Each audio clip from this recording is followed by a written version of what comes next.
Hello नमस्कार, स्वागत है आपका टेक्स्टबुक.com पर। एट्थ पे कमीशन, आठवां वेतन आयोग, इसको लेके चर्चाएं एक बार फिर से जोर पकड़े हुए हैं।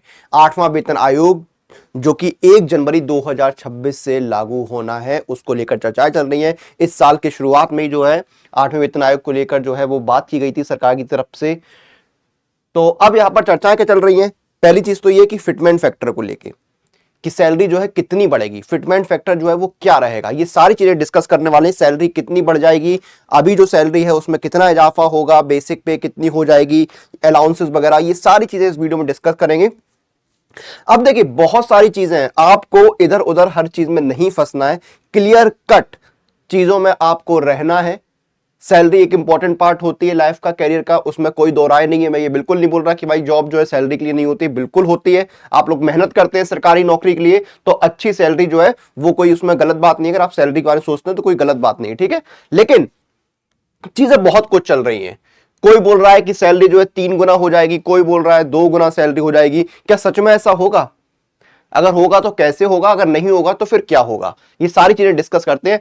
अब देखिए, सातवें वेतन आयोग को देखते हैं। सातवें वेतन आयोग के अनुसार, जो कि 1 जनवरी 2016 को लगा था, उसमें जो मिनिमम बेसिक पे है वो कितने पे सेट हुई थी? 18,000 पे, ठीक है। फिटमेंट फैक्टर उस समय क्या था? 2.57, और जो मैक्सिमम बेसिक पे थी वो 2.5 लाख पे सेट हुई थी, ठीक है।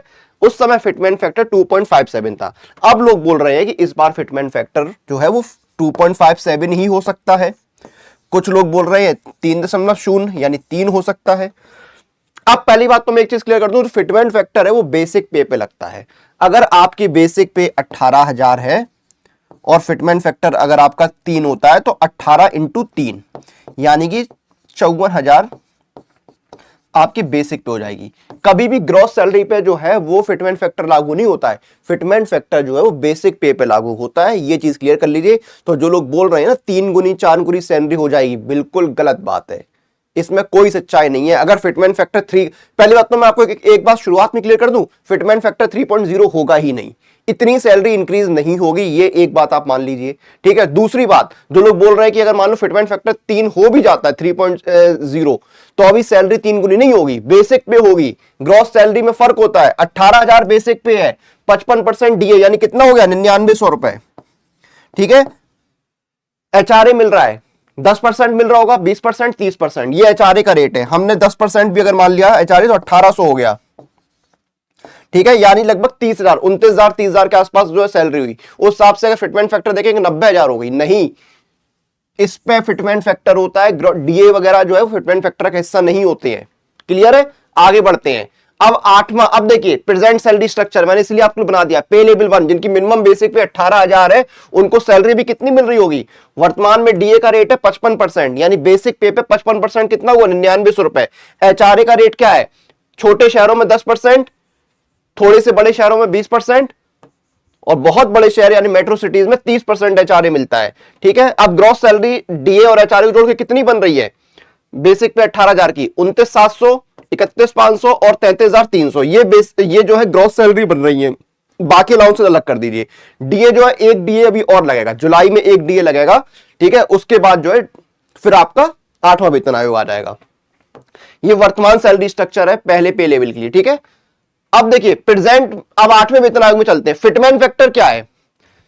एक्सपेक्टेड है पहले तो, ठीक है। ये एक्सपेक्टेड इतना हो सकता है, मेरे अनुसार जो मैक्सिमम फिटमेंट फैक्टर है वो 2.0 जाएगा, और जहां तक मुझे लग रहा है कि 1.92 फिटमेंट फैक्टर जो है वो रहने के चांस हैं।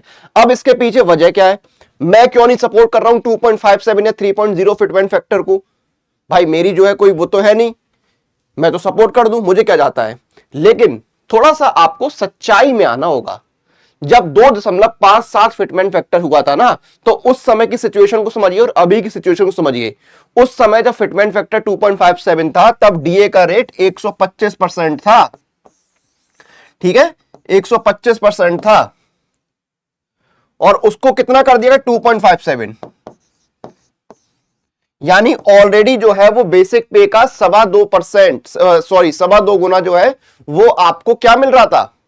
डीए जिसको 2.5 गुना से थोड़ा सा ज्यादा कर दिया गया और बेसिक पे में रिवाइज कर दिया। अभी डीए कितना चल रहा है? 55%। एक डीए और लगेगा, कितना हो जाएगा? मान लीजिए 3% का लगता है, 3% की चांस आना है, 58% हो जाएगा। तो 58% डीए अगर मिल रहा है, उसको इतना आगे नहीं ले जाएंगे कि 58% से यानी कितना 157% नहीं कर देंगे। ठीक है, तो ये आपको सोचना होगा, डीए में आधे का फर्क है, आधे से ज्यादा का डिफरेंस है, डबल सारा डीए था पिछली बार। तो इसलिए जो 3.0 वाली जो बात हो रही है, इसमें कोई भी सच्चाई नहीं है, ये सिर्फ लुभावनी बातें हैं। इतना फिटमेंट फैक्टर होने के कोई कोई कोई चांस नहीं है। बहुत ही अगर सरकार का भाई हो जाए कि नहीं हमें तो भाई इतनी सैलरी करनी है 0.0001%, तो बात अलग है, लेकिन ऐसा कुछ होने वाला नहीं है। ये आपका रह सकता है फिटमेंट फैक्टर। अब सैलरी पे इंपैक्ट पड़ेगा, ऐसा नहीं कि सैलरी नहीं बढ़ेगी, सैलरी पे अच्छा खासा इंपैक्ट पड़ेगा। कैलकुलेशन में आपको दिखा देता हूं एक बार। अब देखिए, अगर सैलरी पे इंपैक्ट देखते हैं ना, मैंने क्या बोला, अगर फिटमेंट फैक्टर 1.92 होता है तो आपकी जो 18,000 बेसिक पे है ना, वो 34,500 हो जाएगी, 34,500 बेसिक पे हो जाएगी। और अगर फिटमेंट फैक्टर 2.0 होता है तो 36,000 बेसिक पे आपकी हो जाएगी। ठीक है, 36,000 बेसिक पे हो जाएगी। अब यहां पर होगा क्या, डीए जो आपको 55% अभी मिल रहा है, जो 58% हो जाएगा जुलाई में, वो हो जाएगा शून्य। डीए जो है वो शून्य हो जाएगा। ठीक है, डीए कुछ नहीं मिलेगा। लेकिन जब डीए जो है वो मिलना शुरू होगा, तब क्या होगा, तब वो लगेगा इस बेसिक पे। अगर अभी 18,000 बेसिक पे है, उस पे अगर आपको 10% डीए मिलता है तो कितना हुआ, 1800। लेकिन जब जो है आपकी 36,000 बेसिक पे होगी और उस पे 10% डीए मिलेगा तो कितना हो जाएगा, 3600। तो डीए में बहुत बड़ा डिफरेंस आता है। ठीक है, अब लेकिन सीधे सीधे सैलरी फर्क आ गया ना, मैं आपको समझाता हूं कैसे आ गया। आपको जो यहां पर अगर आपको 10% एचआरए और डीए जोड़ के जो ग्रॉस सैलरी 29,700 मिल रही थी ना पहले, अब वो कितनी मिलेगी, अब मैं आपको समझाता हूं। 36,000 आपकी बेसिक पे हो गई। ठीक है, डीए आपका हो गया 0। अब जो आपका एचआरए है वो कितना होगा, एचआरए 7वें वेतन आयोग में जो है जब लागू हुआ था तो 8, 16 और 24% था। जब आपका डीए का रेट 25% हो गया तो वो 9, 18 और 27 हो गया। और जब डीए 50% क्रॉस हो गया तो वो 10, 20 और 30 हो गया। तो मैं मान लेता हूं कि 8% ही एचआरए का रेट आपको मिलेगा 10 की जगह।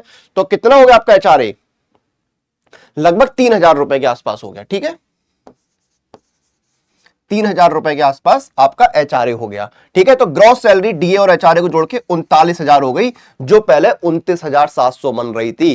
तो आपकी सैलरी जो है डीए 0 होने के बाद भी कितनी, 10,000 रुपए का डिफरेंस क्रिएट कर रही है। लगभग 10,000 रुपए सैलरी बढ़ रही है, यानी कि लगभग आपकी 30% सैलरी बढ़ रही है एचआरए को जोड़ के, और बिना एचआरए को जोड़ के लगभग 20%। तो पिछली बार भी जो है 15 से 20% ही जो है वो आपकी सैलरी इंक्रीज हुई थी, और अब भी इतनी ही होगी। तो फिटमेंट फैक्टर आपका यही रहने के चांस है, आपकी बेसिक पे 36,000 के आसपास होगी। यानी अभी आपको जो सैलरी मिल रही है उससे 20 से 30% आपको, जो आपकी बिना एचआरए की सैलरी होगी वो लगभग 20%, और एचआरए के साथ लगभग 30% सैलरी में आपको इंक्रीज देखने को मिलेगा। ये आपका फिटमेंट फैक्टर रहने के चांस है। जो लोग ये बोल रहे हैं कि भाई 18,000 से 54,000 जो है बेसिक पे हो जाएगी, नहीं होगी, इतना नहीं होता है। मैंने 6वां वेतन आयोग भी देखा था जब आया था। ठीक है, 7वां भी मैंने देख लिया, और 8वें को लेकर भी जो मेरा डिस्कशन है, जो ऑलरेडी गवर्नमेंट फील्ड में है, जो इस चीज की नॉलेज रखते हैं, उनसे ही बात हो रही है। तो फिटमेंट फैक्टर इसके आसपास रहने की चांसेस हैं, व्यवहारिक नहीं है 3% फिटमेंट फैक्टर। ठीक है, अब देखिए क्या क्या सैलरी स्ट्रक्चर हो सकते हैं, मैं आपको बताता हूं। 18,000 बेसिक पे है तो 36,000 हो जाएगी। 19,900 है तो आपकी लगभग कितनी, 40,000 हो जाएगी। 21,700 है तो आपकी लगभग कितनी, 43,500 हो जाएगी। ठीक है, 25,500 है तो लगभग आपकी 51,000 हो जाएगी। 29,200 है तो लगभग आपकी 58,400 हो जाएगी। 35,400 है तो आपकी लगभग 70,800 हो जाएगी। 44,900 है तो आपकी लगभग 89,800 हो जाएगी। ये आपकी की बेसिक पे हो जाएंगी। ठीक है, तो ये आपकी सैलरी की स्ट्रक्चर रहेंगे। यहां पे आपको क्लियर हो गया होगा। तो अगर मैं आपको एक बिल्कुल इन शॉर्ट बात बोलूं तो आपकी सैलरी जो है, ग्रॉस सैलरी डीए एचआरए को जोड़ के जो अगर आपको मिल रही है, उसमें लगभग 20 से 30% का इंक्रीज होगा। डीए आपका 0 हो जाएगा। बेसिक पे आपकी लगभग 36,000 से स्टार्ट होंगी। एचआरए के रेट 10, 20, 30 से जो है 8, 16, 24% पे आ जाएंगे। 1 जनवरी 2026 से लागू होगा। कोई सवाल है तो कमेंट में पूछ लीजिएगा। और ये जो फिटमेंट फैक्टर ना, इन तक पहुंचने के लिए मेहनत करनी पड़ती है। एसएससी, रेलवे जैसे एग्जाम निकालने पड़ते हैं सरकारी नौकरी के। ठीक है, उनकी टेस्ट सीरीज लगानी पड़ती है, स्पीड एक्यूरेसी मेंटेन करनी पड़ती है। टेक्स्ट बुक पर आपको सारे एग्जाम्स की टेस्ट सीरीज अवेलेबल है। देखिए रेलवे की, एसएससी की, सारे एग्जाम्स की टेस्ट सीरीज अवेलेबल है। जाइए टेस्ट सीरीज लगाइए, क्योंकि बिना टेस्ट सीरीज के स्पीड एक्यूरेसी नहीं आती है। और यहां पर आपको chapter test, section test, full test सब कुछ मिलते हैं। आपकी रैंक पता लगती है, आपके स्ट्रॉन्ग सेक्शन, आपके वीक सेक्शन, सब कुछ आपको पता चल जाते हैं। तो जाइए टेस्ट सीरीज एक्सप्लोर करिए, लगाइए। वीडियो के डिस्क्रिप्शन में मैं लिंक डलवा दूंगा, उसको भी आप चेक कर सकते हैं। 8th पे कमीशन पर लेकर कोई डाउट है तो कमेंट करके पूछिएगा, मैं आपके सवालों का जवाब देने की पूरी कोशिश करूंगा। आपसे फिर मुलाकात होगी, तब तक आप लोग टेक्स्ट बुक के साथ बने रहिए।